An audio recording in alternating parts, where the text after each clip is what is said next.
Thank you very much for joining us. We're going to get started. This is Malinda. You just said it. Aiello.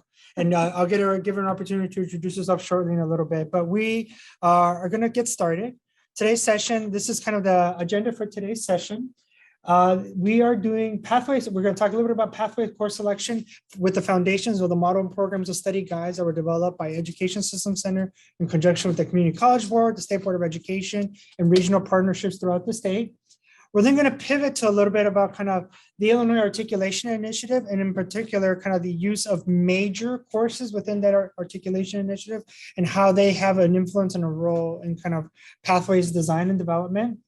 And then on the back end, I'm going to talk a little bit about kind of some initiatives by Ed Systems to expand education pathways and the transferability of education major courses, which obviously is a very relevant topic for those of us trying to implement education pathways that require a bachelor's degree attainment, right? We're going to allow some opportunity for Q&A at the end as well. So I really want to thank you all. And, before we get started, we would love to get a sense of whom we're attracting to our session. So I think if we can just get a sense of how many of you might be from the K-12 space, if you might raise your hand, okay. How many of you might be from post-secondary? Okay, wow, all right. We're ahead here amongst ourselves. And then are there any other from the nonprofit or workforce as well? Thank you very much for joining us as well. Thank you so much. Like I said, my name is Juan Gonzalez. I am with Education System Center. I'm the Pathways Director. Come on in. I'm the Pathways Director, and I'm going to talk a little bit about first kind of grounding us in pathway design or pathway design best practices through our model programs of study guides through Ed Systems. The statewide model programs of study were kind of first envisioned or formulated through our statewide submission for Perkins. They were designed between community colleges, high school districts, throughout the state and state agencies, so provide guidance to regional collaborations so that they can implement pathways in alignment with our kind of our Perkins plan. One of the big goals of the model programs of study guides is to end the isolation of pathway design from secondary, isolated from post-secondary, and really envision a pathway design that started in secondary to and through the local community college system and onto kind of bachelor's degree programs if possible, right? They are really focused on identifying priority dual credit courses that are foundational to certain industry sectors and certain pathways, right? Within those kind of industry sectors, they also try to inform certain competencies that should be unique to that pathway across that program of study. And they at times try to identify points of entry for employers as well, or where you should be seeking to kind of loosen your kind of the school schedule to allow for employer opportunities and engagement. Like I said, we engage with state agencies, overseeing community colleges, advisory committees, high school and college faculty, and at times we also had employer associations kind of join us in the design of these pathways as well. The intended audiences are very much you all, right? High school faculty working on pathways, community college faculty, deans, academic department leads, and early college liaisons working with high school districts of faculty, and of course, kind of education for employment system directors known locally as EFEs, but also ROEs, regional offices of education, and things in that man. Model programs of study is our attempt at a curricular sequence in pathway design, right? There's also the work-based learning components of pathway design, but I would say is model programs of study are our attempt at what are the courses in the core academic subject areas, but also in the career-focused, industry-specific courses as well. There are currently 10 guides in publication by Ed Systems, and you can all access them on this webpage. We had our most recent one, education, has been updated. Recent legislation in 2022 allowed for greater transferability of early childhood education courses. And that greater transferability caused us to kind of tweak how we would design dual credit access and prioritization for education as well. This is the core of kind of how the pathway process design was. It was like a 6-month process in designing each program of study over 3 years. And really what it starts is kind of a little bit of what Amy mentioned in our kind of opening plenary, that you got to start with the kind of priority occupations and kind of the labor market outcomes first. Right. Traditionally, there's a lot of kind of focus on this is what we currently have. what can we add to it? But really, the model programs of study think about like, where should we start? What are the jobs and the educational attainment that students should get to have a living wage career? What are the degrees that lead to that living wage career? And then how does that boil down, right? So high priority occupations, degrees, and then based on those degrees, what are the right community college courses that are foundational to that industry sector? And then how do we map those courses down to the secondary level and think about general education courses as well? And what do we think about competencies towards that aim? Now, the kind of using, when we think about high priority occupations here at Ed Systems, we like to think about kind of living wage, right? Living wage occupations. And we use MIT's living wage calculator. The MIT living wage calculator gives you a sense of what is a living wage in a region, in a state, based on your family size, right? And it tells you kind of like the hourly or the annual salary that you would need to be considered living wage in your region. Keep in mind, living wage is not like a wealth wage, right? Living wage is just to be able to pay your bills. You're not putting towards savings, or you're not really contributing towards like equity, like a house or something like that. So the benchmark is already low in my estimation, but it's higher than when you think. So and a promising credential is therefore any degree, credential, certificate that kind of builds you towards that living wage. It doesn't either gets you an entry-level job where the median salary is that living wage, or kind of gets you going towards that other job that is living wage. So one classic example of that, I think of like certified nursing assistant, right? A certified nursing assistant is a very kind of low wage entry level job, but in many community college programs, it's a precursor towards entry into the practical nursing or the registered nurse program, so on and so forth, right? And also introduces you well to the world of clinical practice in nursing, right? So it's a good opportunity for students to know, am I really down to be a doctor or a nurse through this kind of experience, right? So it's a gate opening industry credential. And that's kind of my classic example around that. Process, when you think about kind of what community college courses are really important to an industry sector, you really got to think about all the promising credential programs, right? So which are the degree programs at a community college that transfer or lead to promising credentials? And then you do have to eliminate those programs that do not. So that already is narrowing your universe of promising credential programs and narrowing the universe of which courses are in those promising credential programs. And then essentially what we did for Ed Systems, we tallied and labeled how often a course would appear in the promising credential programs and try to identify which of those courses were like more frequently appearing, more common, were accessible based on student eligibility requirements, teacher credentialing requirements, and were transferable through the Illinois Articulation Initiative as well, right? And I'll kind of give an example of that shortly. Based on that tally and labeling of courses, we then started to create a sequence mapping, right? So we started thinking about which of those courses could be pushed down to the secondary level as dual credit or the equivalent AP. We weren't limited to just the dual credit. We thought about AP or IB or articulated credit. We kept open the possibilities for like work-based learning opportunities, or killing two birds with one stone, in the sense that like what course could get you a work-based learning experience and college credit. We also thought about like the typical high school teacher, right? Like, or the typical high school in Illinois. Obviously there's some variance among high schools, but given the typical high school, what is the human capital available to that typical high school, and which courses would they likely be eligible to kind of accredit a teacher for dual credit, and which ones they were not. And there were some gaps that were, for some courses that we targeted, it was just unfeasible for certain teachers to be able to teach that as dual credit, right? So I'll get into some of those examples, right?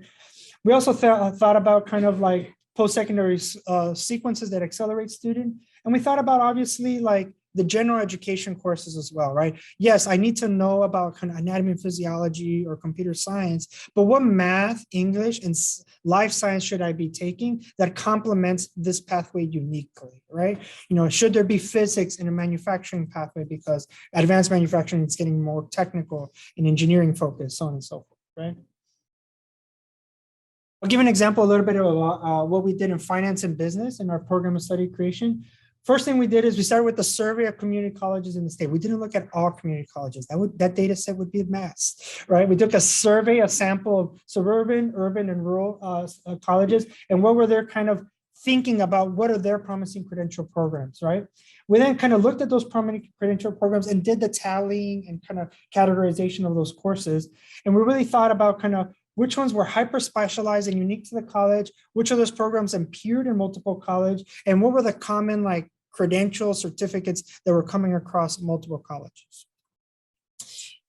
In finance and business, we found that typically at any given community college, not all community colleges, but any typical community colleges, there was always programs and guided transfer programs in finance and business, right? Like a business AA, accounting AA. There was even some like actuarial kind of transfer degrees.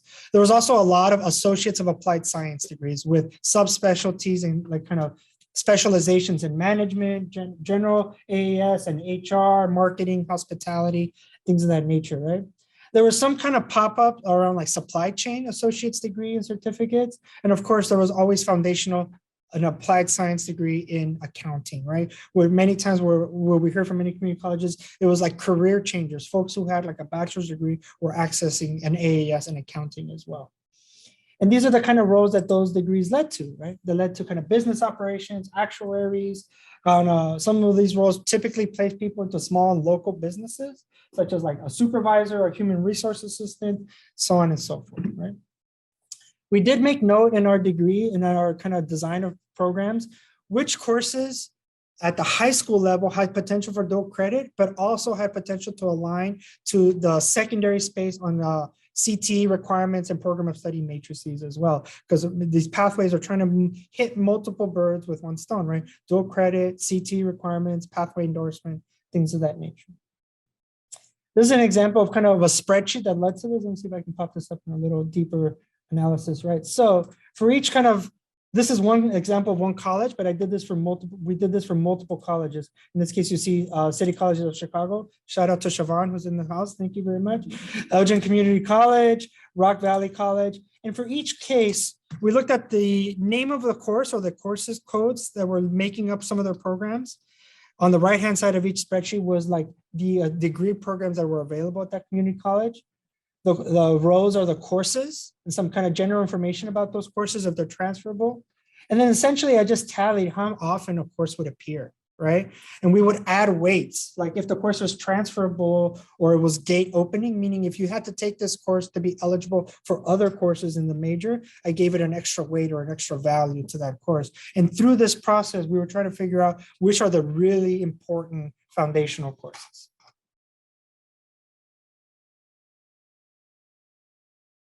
The thing I want to suggest is in our analysis, what came up often is a lot of courses were transferable through general education, but a lot of courses were also transferable through something called major Illinois Articulation Initiative, right? They were major important courses. In finance and business specifically, there was one course called financial accounting that was present in every associate's degree, and it was present in every bachelor's degree program in state universities. It was just such an important course, but it had a high threshold for student eligibility, meaning students had to either place into or complete college algebra before they took that course. The teacher credentialing requirements sometimes required a teacher with an MBA. It wasn't like kind of a career and technical education course that allowed some flexibility. So in our pathway design, we really thought like this course is so important, but hard to implement for dual credit, right? So we had to suggest alternatives to dual credit, right? Could this course be done dual enrollment, right? Could this course be done hybrid and things of that nature, right? So that was kind of like that kind of analysis leads to these kind of pointing of the courses and their value and their kind of the stakes for them. In our recommendation, if you look at our program of study guide in business, we ended up suggesting like, if you can get a high school student in a business pathway to take this course by senior year, you're really successful in a pathway design. But if anything, you should, if you can't do that, you should have them take the courses that will place them into that course their freshman year of college, right? It's just such an important course. It has to happen either by senior year or by freshman year of college, or they're not really being set up for this pathway, right? And that was kind of the culminating conclusions of a lot of the program design. I do want to talk, but that course is also transferable through the Illinois Articulation Initiative, right? Through kind of the major course directive. But as I came across that pathway, I realized I knew very little about what IAI is, how it works, how the courses are selected, what that means for pathway design. So with that, I really want to introduce Malinda to come explain the Illinois Articulation Initiative and kind of some of the work there. So thank you. Round of applause. Thank you, Juan. Hopefully, can everybody hear me okay? Those of you in the back. Show of hands, who knows about IAI? Wow, yay, that makes me so happy. One of my biggest goals is to increase awareness of IAI and how wonderful it is. I'm going to set the stage by saying IAI has been in existence for 25 years now. We've fully been implemented for 25 years, and we are truly a model across the nation. So it's something I'm very proud of. When I started working in higher education back in 2004, IAI was a part of my job back then. I never dreamed that someday I would have the privilege of being the statewide director of IAI. So I literally have my dream job, and I'm very excited to be here and talk to you about it. Okay, so wanted to, again, just kind of setting the stage here, make sure everybody understands how big IAI is. It's not only codified into law, but it plays a role in so many different things happening in the state. And that part of that is because it's been around for 25 years. We know that it works extremely well. So obviously it's part of dual credit courses. When we started the transitional high school math and ELA courses a few years ago, IAI is what we actually use, those gen ed math courses and then the writing courses to align those transitional courses to that high school seniors take so that they are truly ready to go right into those credit bearing courses when they start college. AP exams plays a part of it because IAI gen ed panels took a look at all of those AP exams and made a determination on if there were any matches to existing IAI codes. So there are recommendations for several of those AP exams across all 6 of our gen ed panels. Placement practices, co-rec remediation. I'm not going to go through the whole list, but as you can see, there's a lot. And it's sometimes it's a big part of these different initiatives, and other times it's a very small part, but it does play a part. So what exactly, how do I get, oh, that's okay. What exactly is the IAI? Well, overall, the purpose of IAI is to ease the transfer students among Illinois public and private associate and bachelor degree granting institutions. So big picture, that's what we're all about, is to try and help students transfer to different institutions. And I also want to say that remember that transfer is swirling. It's no longer back in the 70s, it was one directional, right? It was community college to a 4-year university.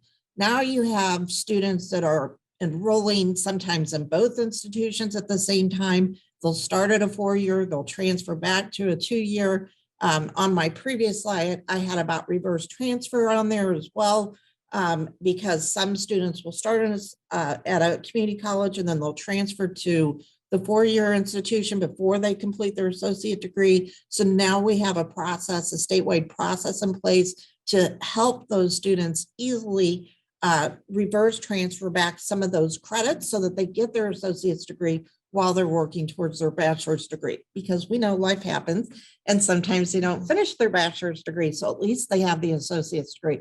The other really awesome thing is that we know for a fact, the data shows that students that complete an associate's degree are much more likely to complete a bachelor's degree as well. So it is important to get that done. So as I said, we've been around for 25 years. It was, the initiative was jointly launched back in the early 90s. It took 5 years. It was 1993 when we formally came together. It was IBHE, ICCB, and the transfer coordinators of the state, and many other key stakeholders were involved in that. But 1993, they came together. They had this great idea. Took 5 years to figure everything out and then actually implement in 1998. So 2 of the biggest takeaways I want for you when you leave this room and you think about IAI would be the GCC package, which is the General Education Core Curriculum package. That is one of the foundational principles. The other is that this is a faculty-driven process. And I truly believe that that's why we have been around for 25 years and really, existed and done extremely well, is because it's faculty that are on these panels that are making decisions about curriculum. just as at our institutions where faculty are charged with curriculum and figuring out what should be in programs and how courses, the content of them, that is the same exact thing that's happening with these II panels.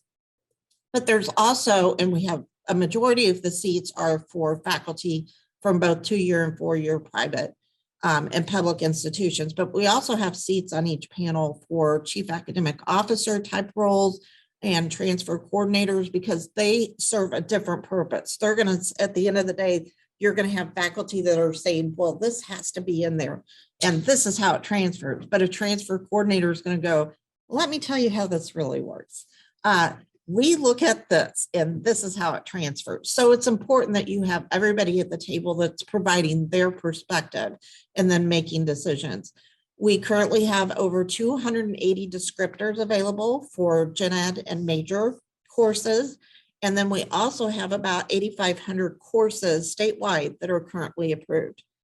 So it's seamless transfer. I'm going to go into more detail about some of this stuff, but we've got the package. We also offer recommendations for majors.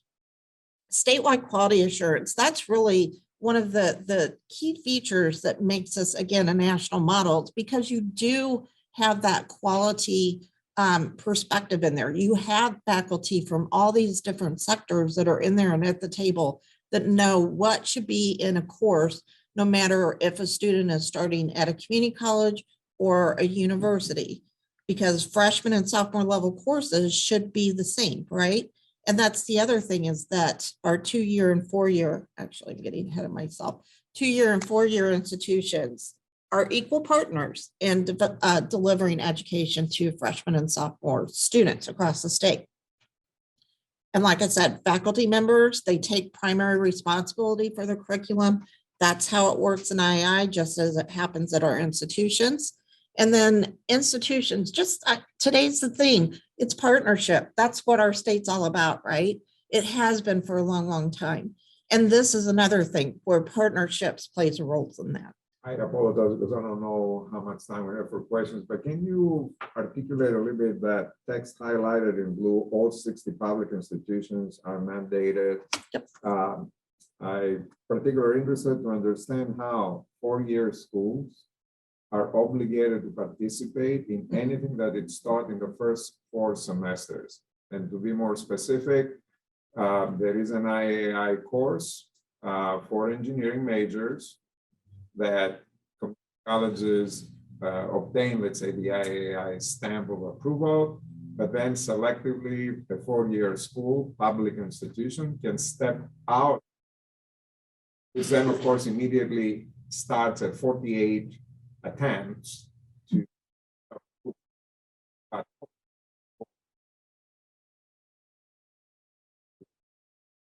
much flexibility the processes in place afford to 4-year schools to be able to do that, right? And I'm talking, even though talking about engineering is very specific, the particular course is the most entry level. In fact, it's the only course in the engineering curriculum that has no prerequisite. And I'm talking about engineering design, which is, let's say, an advanced flavor of a CAD course that has an, aspect. Back to the original question, how can the 4-year public institution say we're obligated to participate, but for this specific course, we prefer to have 48 in to somewhat answer your question now and put a pin into it and try and finish answering in a few minutes. So your original question was all 60 public institutions being required. And that is because we have what's called the Illinois Articulation Initiative Act, which was put into place in 2017. That requires all 60 public institutions. We have 48 community colleges and 12 public universities. All of those institutions have to participate in II through the submission and serving on the panels, but they're submitting their courses. They all have to maintain the GECC package. Again, I'm going to get into more details about what some of these things are. And then all courses that are approved for GECC codes must be accepted for transfer as part of the GECC package. This is one of the biggest things, the next point that I'm going to make, that especially anybody that's in secondary. This is something that's not as well known as it should be. And I want students to know this because this is a huge motivator, in my opinion, is that according to the law, that students that complete the full GECC package, the receiving institution cannot require them to take any additional lower division gen ed courses. And let me tell you, that's been a little tricky for our public universities, that with some of their programs, they've had to stop and go, oh, we can't require them to take, these courses that we have labeled as gen ed because they're already coming in with that complete. So if a student is at a community college, then let's at least encourage them to complete that package before they transfer, because that's helpful for them in the long run. It's going to save them time and money. So all of these things were really essentially already happening with the exception of that last point. But I codified that. So right now we have 107 participating public and private institutions. I've got the breakdown there. So right now we have 14 private schools that are serving at that full participant level. Full participant level, we have full and receiving only, and full is when they offer the complete GECC package. And GECC stands for General Education Core Curriculum, in case I failed to say that earlier. And then we've got 33 private institutions that are just receiving only. So the package, it consists of 37 to 41 credit hours. Here's another good thing, is that in 2019, ICCB actually finally created the GECC credential. And I say finally, because when I worked at ICCB way back at 2010, we started working on that. So you can see how long it took. It's really good. It helps our community colleges. Well, it helps everybody. It's a win-win for students, but it's a win-win for our institutions because the community colleges kept saying, hey, you could argue that our mission is to provide general education to prepare those students before they transfer. So we should get credit for that. And prior to this credential, they really were only getting credit for, when I say credit, when they're doing their data collection for statewide, recognition that, yes, you graduated this many students. Well, now students completing the gen ed package also helps them. So this is the breakdown of the GECC package. So there's 3 courses that students take in communications, 3 from humanities and fine arts, 2 courses from life and physical sciences, one of which must have a lab, 1 or 2 math courses, depending on if they're pursuing an AA or an AS, and then 3 courses for social and behavioral sciences. So total 37 to 41 credit hours. This is where we get into the majors. So we have all of these majors in place. There's 18 of them. And these are intended to help students that know what they want to major in, but don't necessarily know where they want to transfer to. If they know where they're going to go to, right? We're saying from day one, let's connect you to UIUC and the advisor there in the engineering department or the ag department. Or if you're going to go to Western to into their ag program or criminal justice program, let's connect you with an advisor there. So that you're taking courses at the community college that'll help you when you transfer into that program, and make sure that you're at the same level as those native students that started as freshmen at those 4-year institutions. So all of these major panels, they're recommending 1 to 4 core courses that students would typically take regardless of where they were going to go. So again, if you got to remember that these are intended to help students that know what they want to major in, but don't necessarily know where they want to go to.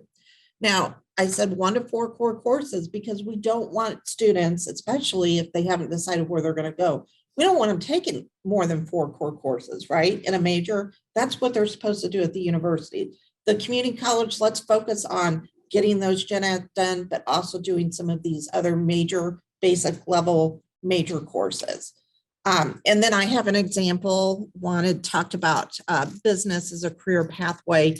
So in this case, this is what the panels decided would be those basic courses, which is business stats, computer applications, financial accounting, managerial accounting. Those are very typical regardless of what university you would go to.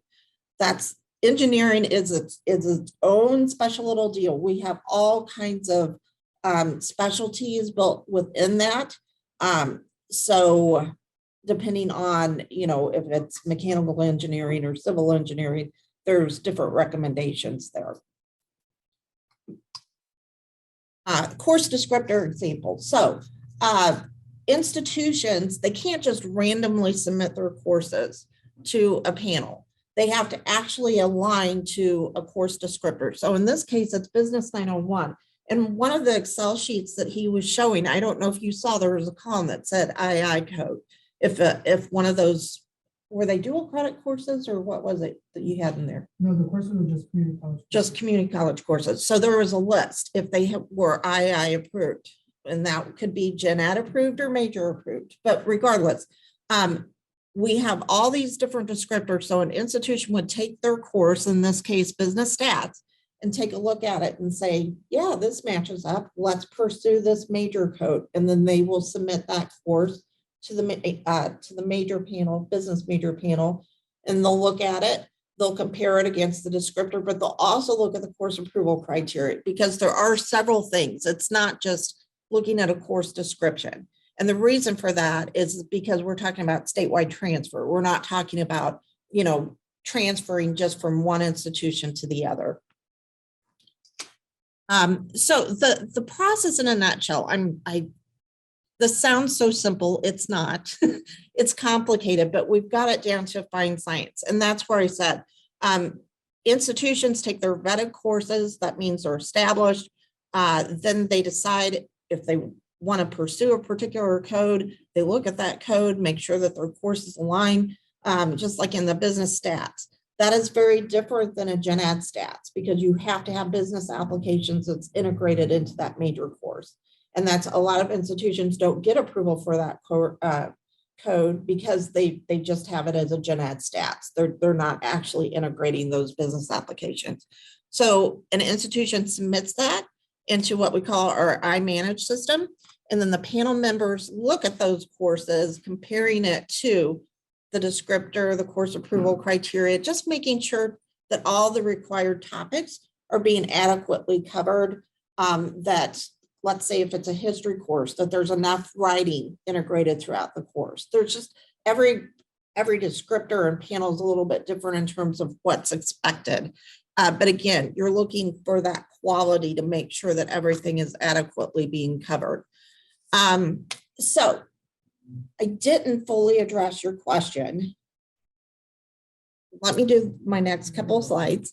I'm not going to click on all these different links, but if you go to itransfer.com, and I have some of these that I would encourage you to take, that you got a little code that you can scan and it'll take you right to the iTransfer website.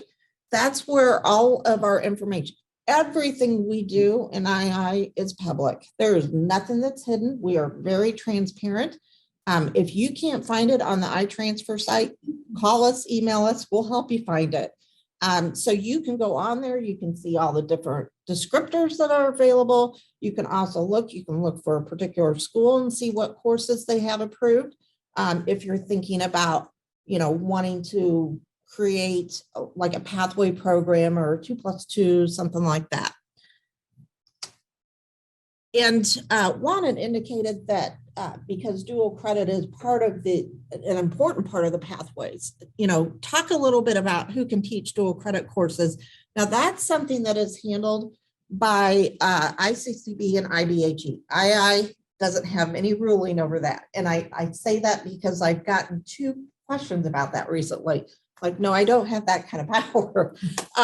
But the important thing to remember is that if it's a transfer course, and I'm going to speak code, sorry for those community college folks, if it's a 1.1 course that you're trying to get is a dual credit course, then the high school teacher, if you're going to use a high school teacher, they have to have a master's degree with 18 grad hours in that discipline, kind of getting into what you talked about with an MBA for those business courses. Whereas if it's a CTE, again, that would be a 1.2 course at the community college level, then that's a little bit different. That's where somebody has to have 2,000 hours of work experience. And both of those things are things when ICCB goes out and does their visits, that they're checking and making sure that you are using high school teachers that meet those qualifications. And I know that's tough in some areas like Southern Illinois, and I know there's been some statewide initiatives to try and help that. And we also have in place now in Illinois where you have to be approved to offer dual credit. And that is, I just want to clarify, that's not to hurt our institutions within the state. We had some, and I say that this is when I was working at IBHE, we were starting to see a dramatic rise in the number of out-of-state schools that were coming in and partnering up with, let's say, border state high schools and saying, we're going to offer all these wonderful dual credit courses. Well, that's great, but are your students going to go there? And are they actually going to apply to a degree?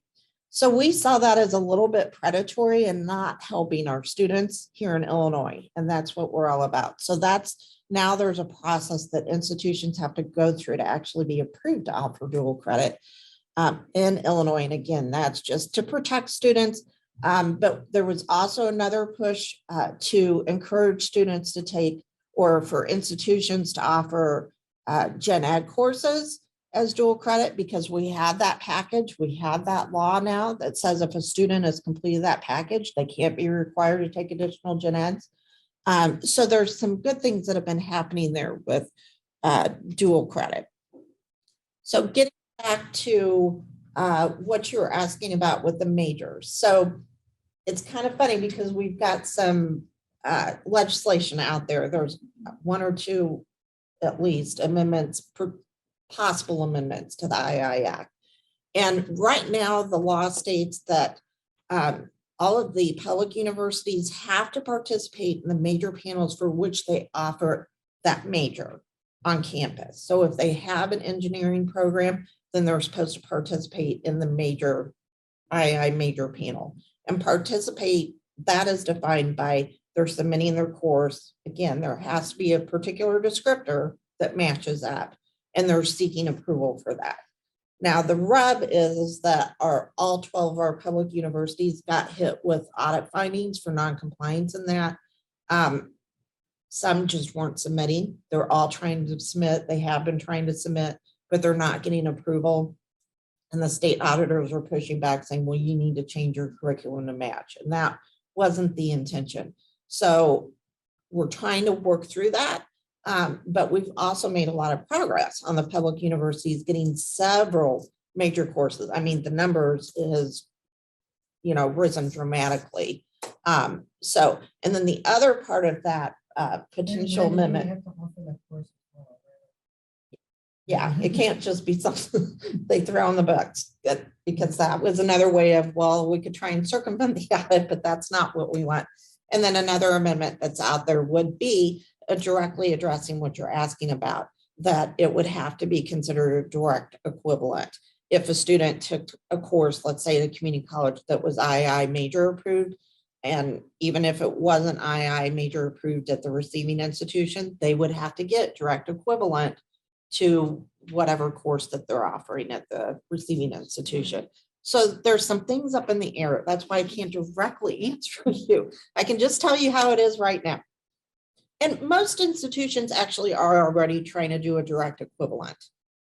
And the other thing I want to say is that IAI is not the only way that courses can be articulated. There's the Form 13 process that happens with community colleges.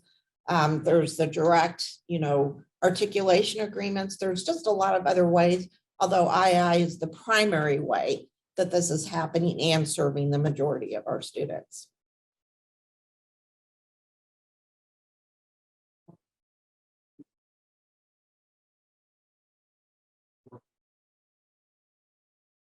Direct our articulation. And we support and encourage and embrace IAI and utilize it in the transfer experience.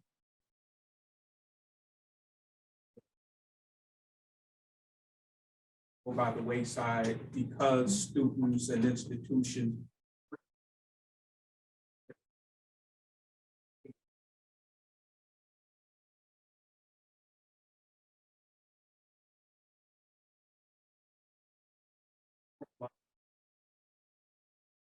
favor of just, IAI, leveraging IAI as far as transfer experience? It's a really interesting question, something I've never really thought about. My gut reaction to that is no, for two reasons. One is that there's several private schools out there in the state that aren't participating in IAI. Again, the law requiring participation, that only applies to our 60 publics, but we have several privates, obviously, that are voluntarily and happily part of it. So for those that aren't participating, I think that would still be a valuable tool for community colleges to use, assuming that you have a strong feeder base, right? Obviously, you're not going to pursue something if you've got onesies and twosies.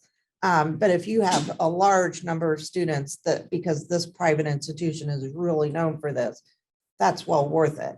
The other reason why I say no is because, again, for community colleges with the ICCB policy and procedures or admin rules, in order to offer a course, it has to first be approved by ICCB. And part of that approval process is you have to get 3 Form 13 signed.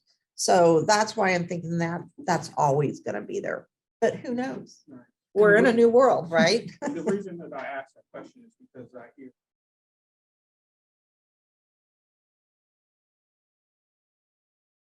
we want to formalize articulation agreement.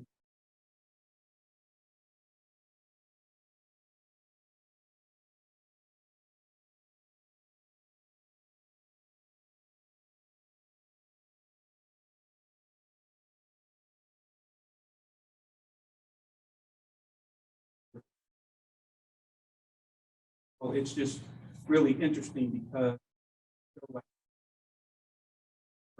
there's starting to be less of a desire to have these, allowing the students to make their own decision, finding agreements between institutions when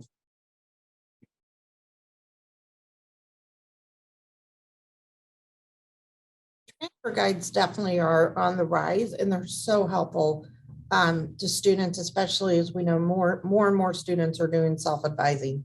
A little scary.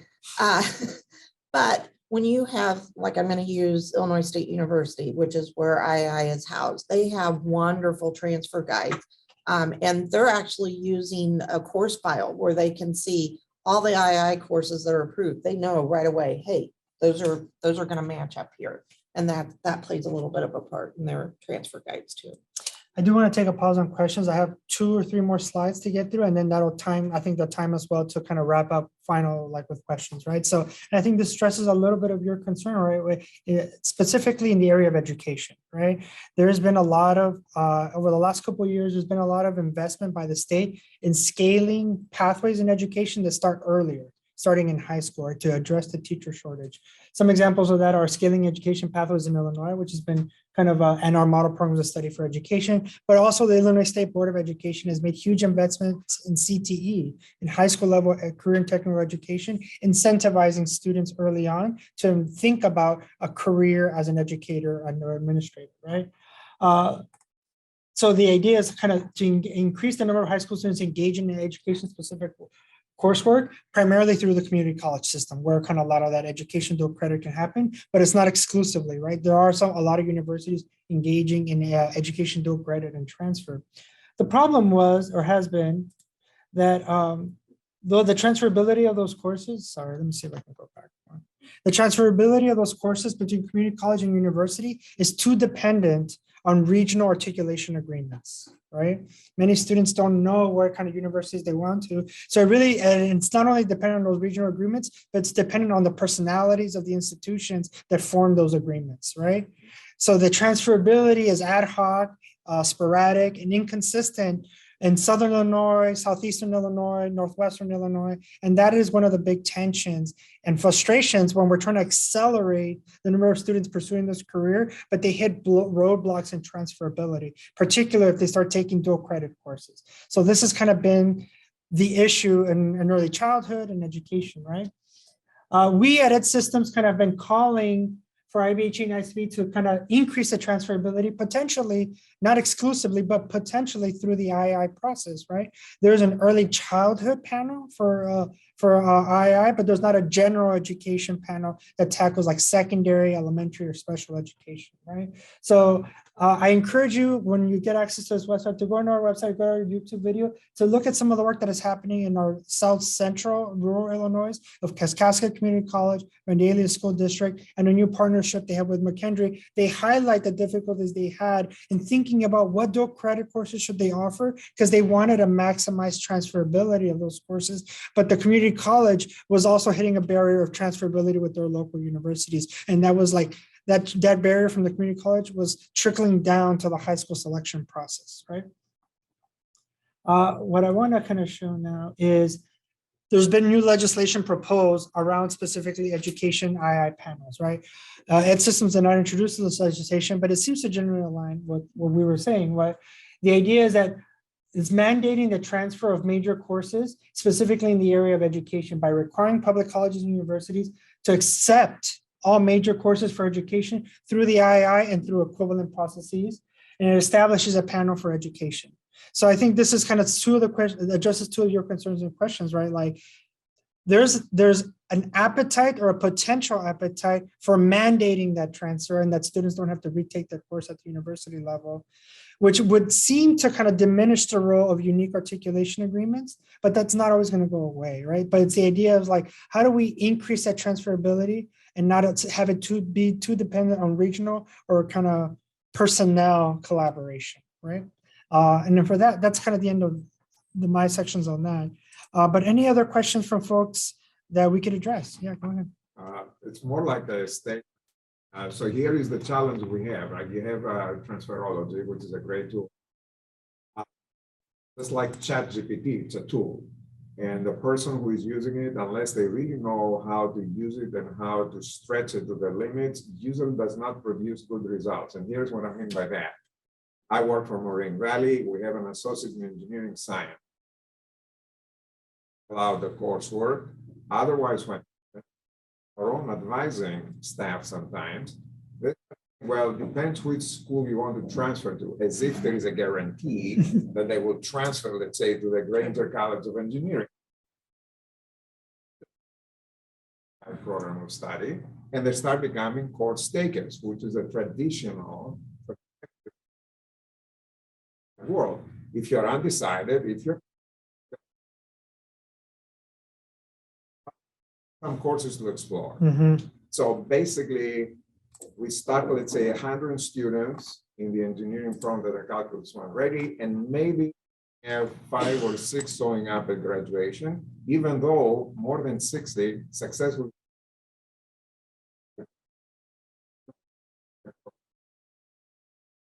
So some of these things, they're inherent, they're structural issues, right? By having 48, let's say, independent community college systems, by having 12 relatively independent public universities, we allow a lot of that unless these pending legislation parts go through to say, look, production engineering design must be one and the same across the state, right? You can't have like 15 flavors of that, and then depending on who knows whom, manage to get it through for transferability. The goal is for us to complete her engineering students that will transfer as juniors, not as course takers that they have managed to demonstrate with a 4-year school that they survived 2 years of college, because that's what it comes down to. I have a lot of students, especially in some majors like computer science, which is it's the most desirable major right now. They transfer with GPA higher than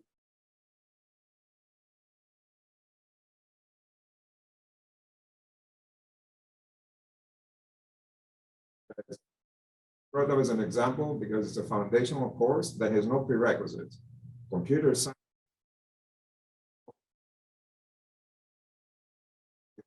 Nothing transferring. Another example, I'm going to stop talking. I have a second level course that articulates to a certain 4-year school. for one of the courses in the program, second level. But then, does not quote unquote articulate that prerequisite.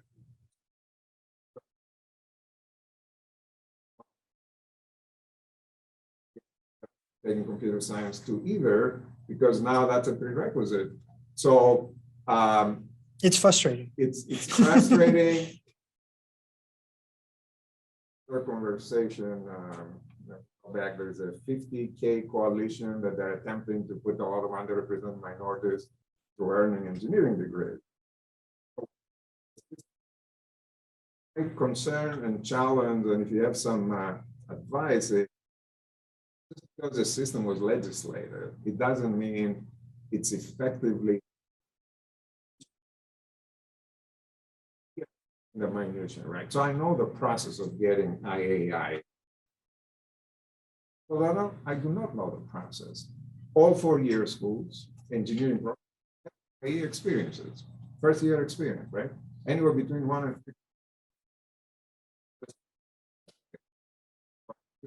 First generation, both as it relates to college. 4-year school will accept FYE credit. It's something that It's too unique. So if I can make a quick point, because I know we do have to end. Engineering is its own animal, right? And back in the days when I was working on legislation, working on behalf of the boards, engineering was always one of those, except for engineering, right? Because that they have to take, it's a much more difficult path. To start off my presentation by saying in 2018, the National Student Clearinghouse, number one in the nation in terms of transfer students successfully completing when they transfer community college to public or private institution, earning their bachelor's degrees on time. 2018 was the last year that they made that report, so we are holding the title forever and ever and ever until they come out with a new one. I just want to say transfer II does work extremely well. When you're talking about 40,000, 50,000 transfer students each year, we know we're doing something right.